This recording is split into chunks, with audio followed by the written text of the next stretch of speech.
तो multinomial theorem का explanation समझने के लिए आप ये समझिए, जो बाइनोमियल थ्योरम होता है, binomial theorem is a plus B total power n equal to N C zero A की पावर n बी की power zero plus N C one A की power n minus one B की power one plus N C two A की power n minus two B की power two, टुकुर टुकुर करते करते एन सी आर ए की power n minus R B की power are all the way to N C N A की power zero B की पावर n।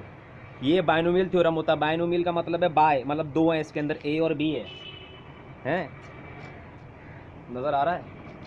तो ये बाइनोमियल, इसके अंदर दो हैं। अगर दो से ज़्यादा हो जाएं, तीन हो जाए, चार हो जाए, पाँच हो जाए, हज़ार हो जाएं, तो फिर वो मल्टी हो जाता है, मल्टीनोमियल। नो मतलब कि उसके अंदर जो पद हैं वो बहुपदी हो चुका है वो। तो हम एक सिंपल सा लेते हैं, तीन है, अगर a प्लस बी प्लस सी और आ गया और उसकी पावर मैंने फॉर एग्जांपल 10 लगा दी, तो क्या होगा? तो अगर a प्लस बी प्लस सी की टोटल पावर 10 है, तो फंडामेंटली क्या हो रहा है, a प्लस बी प्लस सी जो है अपने आप से ही 10 बार मल्टीप्लाई हो रहा है। तो a plus B plus C times a plus B plus C times a plus B plus C times टुकुर टुकुर करते करते 10 बार a plus B plus C. तो जब ये ऐसा मल्टीप्लिकेशन हो रहा है और पूरा घमासान युद्ध होगा, पूरा का पूरा खुलेगा, और ये इससे जाके मल्टीप्लाई होगा, वो इससे जाके मल्टीप्लाई होगा, तो बहुत लंबा सा खुल जाएगा। तो देख रहे कि पैटर्न कैसा आएगा। तो आपको देख रहा है कि जब ये मल्टीप्लाई होगा तो a जो निकलेगा इसका, ये अगले ब्रैकेट में जाएगा, तो या तो a से मल्टीप्लाई होगा, या b से मल्टीप्लाई होगा, c से मल्टीप्लाई होगा। मल्टीप्लाई तो सबसे होगा, बट किसी एक मोमेंट पर या तो a पकड़ेगा, या b पकड़ेगा, या c पकड़ेगा, फिर अगले मोमेंट पर फिर इसमें से a पकड़ेगा, या b पकड़ेगा, या c पकड़ेगा, अगले मोमेंट पर अगले ब्रैकेट से a पकड़ेगा, या b पकड़ेगा, c पकड़ेगा। तो मान लो अगर ये a निकला और इसने a पकड़ा और a पकड़ा और a पकड़ा, तो करते करते सारे a को मल्टीप्लाई करके लेकर आ गया, तो a की पावर 10 बन गया।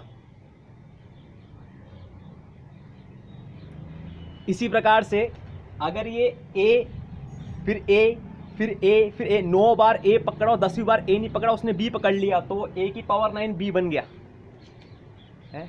ऐसे ही मान लो कि 4 बार ये a पकड़ता, हाँ, शुरू के 4 ब्रैकेट में से a पकड़ रहा है, अगले के 2 ब्रैकेट में से इसने b पकड़ लिया, तो 6 ब्रैकेट हो गए, लास्ट के 4 ब्रैकेट बचे, तो उसके अंदर से ये c पकड़ लेगा, c की पावर 4। Please understand. ऐसा भी हो सकता था कि इस फर्स्ट ब्रैकेट में से c निकलता, फिर अगले ब्रैकेट में से भी c निकलता, अगले ब्रैकेट में से c निकलता, तो 8 बार c निकलता, और 9वें ब्रैकेट में से वो b पकड़ लेता, और 10वें ब्रैकेट में से a पकड़ लेता। ये समझिए। तो ये जो एक ये एनिमेशन चल रहा है, ये एनिमेशन समझ में आना बहुत ज़रूरी है। अगर ये एनिमेशन समझ में आ गया तो आप एक बात गारंटी से समझ सकते हैं कि सारे के सारे जो टर्म्स हैं, सारे के सारे जो पद हैं, वो इस प्रकार के होंगे। सब के अंदर a तो होगा, और सब के अंदर b भी होगा, सब के अंदर c भी होगा। पावर्स अलग अलग हो सकती हैं। इसके अंदर a भी है, इसके अंदर b भी और c भी है। Please understand. इसके अंदर a भी है, इसके अंदर b भी है, इसके अंदर c भी है। a की पावर 10 है, b की पावर 0 और c की पावर 0 है। इसके अंदर a की पावर 9 है, b की पावर 1 और c की पावर 0 है। इसके अंदर a की पावर 4 है, b की पावर 2 है, c की पावर 4 नजर आ रहा है।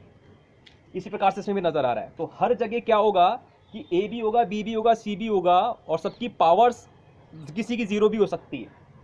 एक और इंटरेस्टिंग फैक्ट है, इसके अंदर a की पावर 10 है, इसके अंदर a की पावर 9 और b की पावर 1 दोनों मिला के 10 है।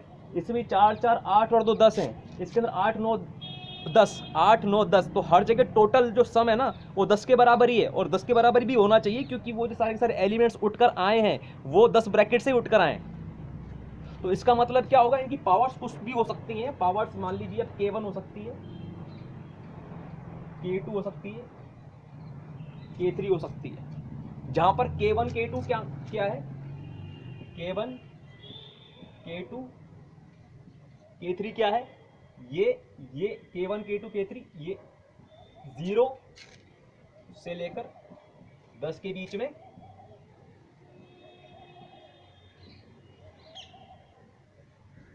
इंटीजर है। थोड़ा कॉम्प्लिकेटेड हो रहा है, लेकिन इसको स्टोरी से समझेंगे तो बात पकड़ में आएगी। कौन सी बात पकड़ में आनी है कि जो a और b और c की जो पावर्स हैं वो k1 k2 k3 हैं, जहाँ k1 k2 k3 इंटीजर हैं, लेकिन 0 से लेकर 10 के बीच में लाया करते हैं। 0 भी हो सकते हैं, इंडिविजुअली कोई भी 0 हो सकता है, और इंडिविजुअली कोई भी 10 हो सकता है। इस प्रकार से कि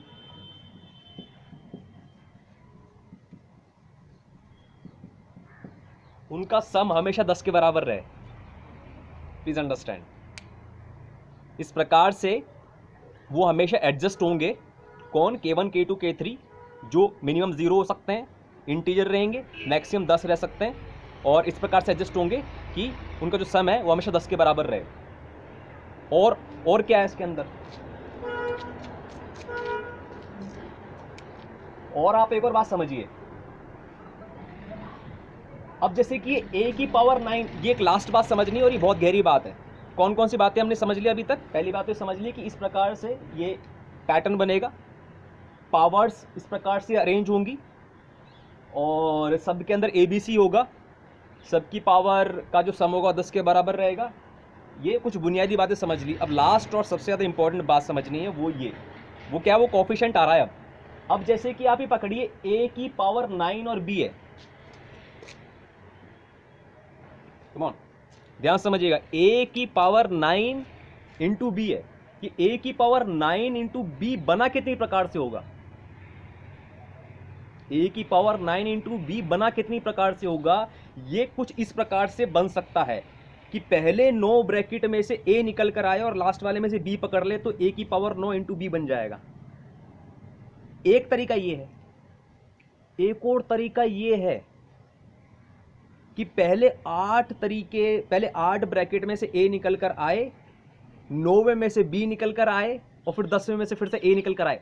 अरे बात समझ में? मतलब जो ये b निकल रहा है ना, इसको या तो आप 10वें वाले में से उठा लो, या 9वें वाले में से उठा लो, या 8वें वाले में से उठा लो, या 7वें वाले में से उठा लो, या पहले वाले में से उठा लो। मतलब कि पहले वाले में से b निकला और बाकी सब में से a निकला, तो वो b इंटू a की पावर 9 हो गया। तो ये कितनी प्रकार से हो सकता है? ये कितनी प्रकार से हो सकता है? ये उतनी प्रकार से हो सकता है जितनी प्रकार से, समझिएगा, this is very deep and very interesting. कौन कितनी प्रकार से हो सकता है? a की पावर 9 इंटू बी का आना कितनी प्रकार से हो सकता है? देखने से तो लग रहा है कि ये 10 प्रकार से हो सकता है। देखने से लग रहा है कि मतलब जो b है यहां से निकाल लो, या फिर यहां से निकाल लो, या फिर यहां से निकाल लो, या 10 प्रकार से हो सकता है। थोड़ा सा और इसको कॉम्प्लिकेट करूं कि मतलब आप देख कर नहीं बता पाओ। ये वाला पकड़ो आप,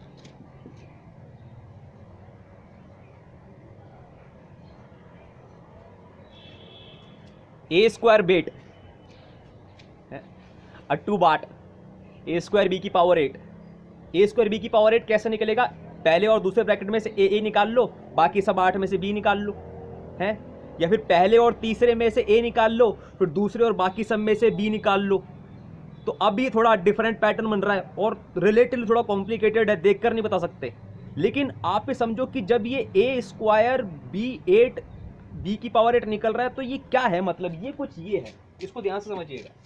ये है a, जब ये पहले और दूसरे ब्रैकेट में से a निकला और बाकी सब में से b निकला, तो वो क्या है?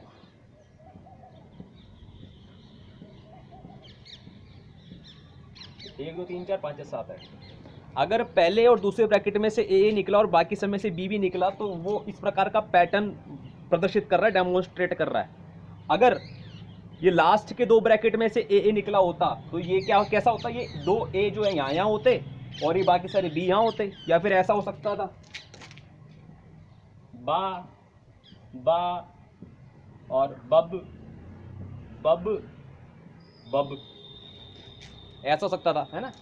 1 2 3 4 5 6 7 8 2 हो गए, बाबा बब। यहां से भी वही निकलेगा, a स्क्वायर बी की पावर 8। तो ये फंडामेंटली क्या है? ये a 2 बार और b 6 bar, I am sorry, a 2 बार और b 8 बार का अरेंजमेंट है। ऐसे कितने बनेंगे? ऐसे कितने बनेंगे? ऐसे बनेंगे 10 factorial divided by 2 factorial into 8 factorial. इस बात को समझिए। Number of arrangements of 2 times a and 8 times b is 10 factorial divided by 2 factorial into 8 factorial. हाँ, तो अगर इसकी बात करें इस पर्टिकुलर वाले की, किसी मोमेंट पर a की पावर k1 है, b की पावर k2 है और c की पावर k3 है, उस मोमेंट के ऊपर सा कोफिशिएंट क्या होगा? बाय द वे कोफिशिएंट से मैं एक बात मिस कर गया था, वो ये कि यहाँ पर ए स्क्वायर बी की पावर 8 का कोफिशिएंट कितना है, ये कितनी बार आएगा, ये इतनी बार आएगा। तो जब भी ए स्क्वायर बी की पावर 8 आएगा एज अ टर्म, समझिए इस बात को, जब भी ए स्क्वायर बी की पावर 8 आएगा एज अ टर्म, तो वो ए स्क्वायर बी की पावर 8 जस्ट नहीं आएगा, वो ए स्क्वायर बी की पावर 8 कितनी बार, इतनी बार आएगा। तो ये जो टर्म आ रहा है ना, ये बेसिकली ये बनकर आ रहा है।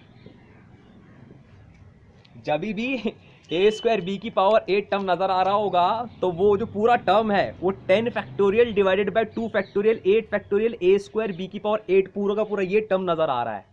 अब मैं पुरानी बात पर फिर से आ जाता हूँ, A power k1 B power cut 2 C power cut 3, जब ये टर्म नजर आ रहा होगा तो ये एक्चुअल में कैसा नजर आ रहा होगा, ये नजर आ रहा होगा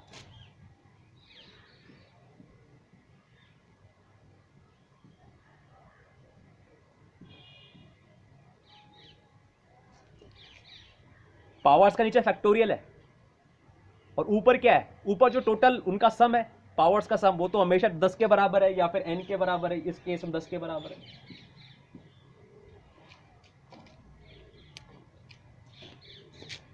तो किसी मोमेंट पर ये उसका जनरल टर्म है, इसको अगर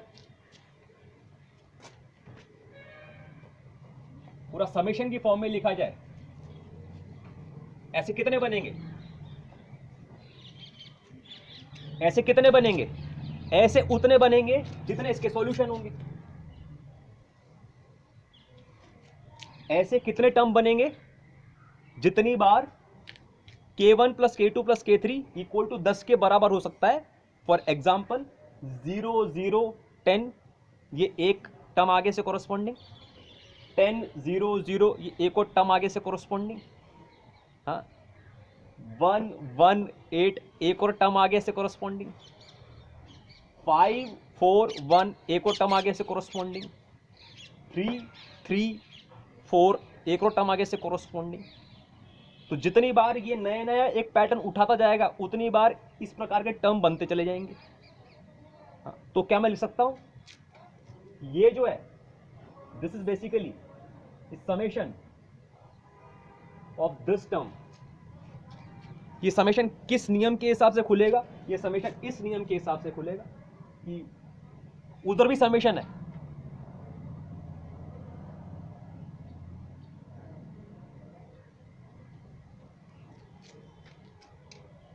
थोड़ा डीप कॉन्सेप्ट है। वही पूरा का पूरा वीडियो इसको एक्सप्लेन करने में लग गया और नैनसन ने सिर्फ एक्सप्लेनेशन मांगा था, अदरवाइज इसके ऊपर हम कुछ प्रॉब्लम्स भी ले सकते हैं। प्रॉब्लम्स बहुत तरह की बन सकती हैं, एक तो जैसे कि बायनोमियल थ्योरम में बनती हैं, इसको कोएफिशिएंट बताओ, नंबर ऑफ टर्म्स बताओ, वैसे बन सकती हैं, और एक पीएनसी के अंदर जाके ही बन सकती हैं, बट लंबा वीडियो हो जाएगा। मैं इस पर दो बातें करके ख़त्म करता हूँ। पहली बात, नंबर ऑफ टर्म्स।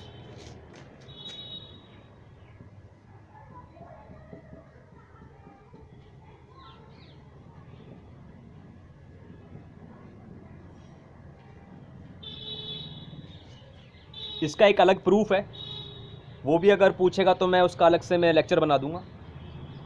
और इसको जनरलाइज फॉर्म में अगर लिखना है,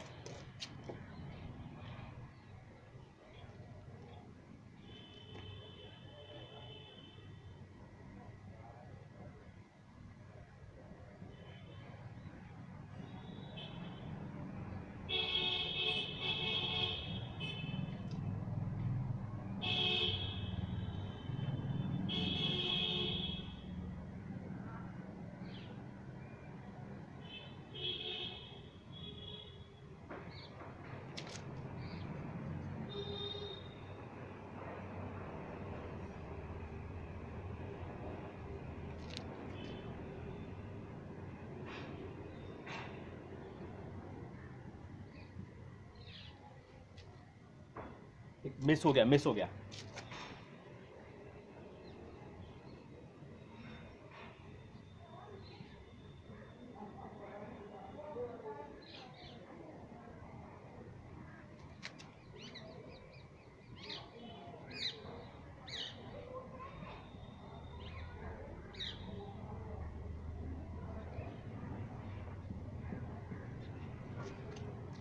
कितना शानदार है ना, x1 plus x2 plus x3 plus x4 all the way to अक्सर कि total power n is equal to summation of n factorial divided by p1 factorial into p2 factorial into p3 factorial all the way to पर factorial times x1 की power p1 times x2 की power p2 times x3 की power p3 times x4 की power p4 all the way to अक्सर की power पर।